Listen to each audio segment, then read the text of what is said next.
everyone! Welcome to another episode of Exosia Properties House Tour. For today's video, nandito tayo sa Padre Garcia, Batangas, and ang featured property natin is the Cielo Townhouse dito sa Villa Verde.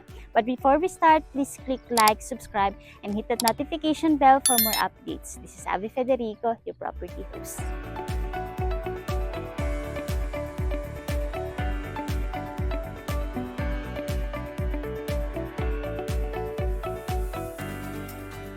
For this Cielo Townhouse, yung available na lot size for inner lots is 50 square meters and then for the floor area is 40 square meters. Ang maganda dito sa Villa Verde is solar power community. So, ibig sabihin lahat ng houses na ilalagay dito is merong solar panel. Mamaya, i-flash namin dito sa screen yung sample ng solar panels natin.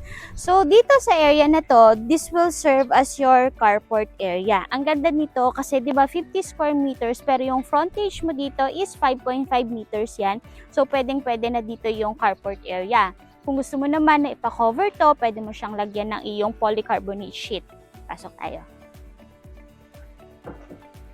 Ito yung door natin. So, solid door yung ginamit. And this is a complete turnover unit ha. 2 bedrooms, 1 toilet and bath.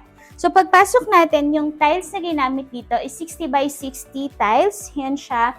And ipa-appreciate namin ito sa inyo. So, perfect na perfect ito sa mga nag-uumpisang family since meron itong 2 bedrooms. And also, dito tayo.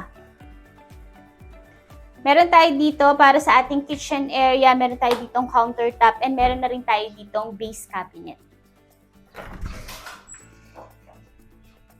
And this is our toilet and bath. Kita nyo, sa toilet and bath natin is almost half yung ating tiles, both sa wet area and sa dry area, and naka-paint na rin tayo dito. And naka-PVC door tayo. Ito naman sa likod na part ng property. So, this is roughly 2 meters wide pa. Ayan. So, upon turnover, pwede mo siyang ipa-close.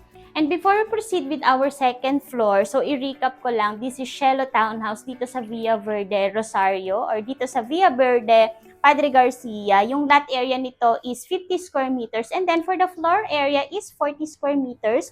We have our living area. Ayan siya, dining. Yung kitchen natin, meron tayong 1 toilet and bath. And then meron tayong space sa likod for your service area. So perfect na perfect ito sa mga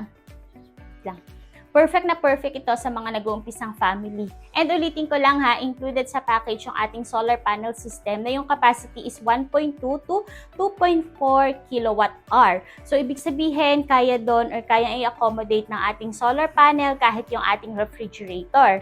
And if in case, maging question nyo, ano yung electric provider dito sa Villa Verde, so Batilec po tayo. For example, naubusan ng charge yung ating solar panel, so automatic magko-convert siya or magagamit yung ating Batilec. Kaya maganda talaga kasi makakatipid ka sa kuryente and sustainable yung community dito. So, punta na tayo sa second floor.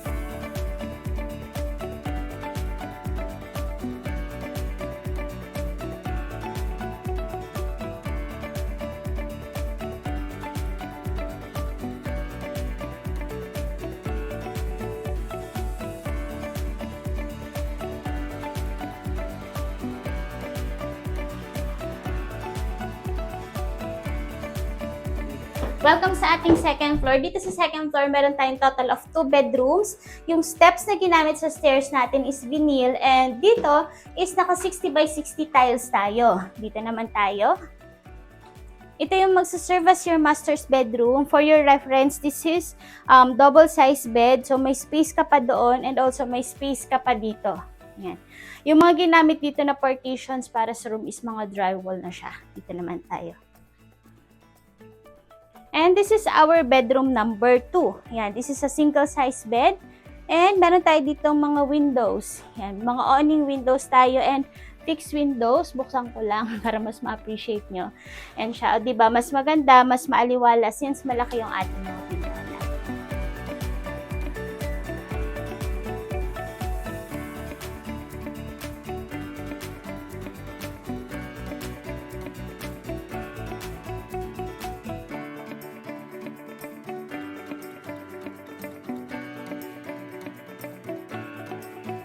So that's it for our Cielo Townhouse dito sa Villa Verde, Padre Garcia. And uulitin ko lang ha, may mga units dito na for turnover this year and also by first quarter of 2027. Kaya kung gusto mo yung mga units na medyo mabilis ma-turnover, ilalagay namin dyan sa description box yung full details at ang aming contact numbers.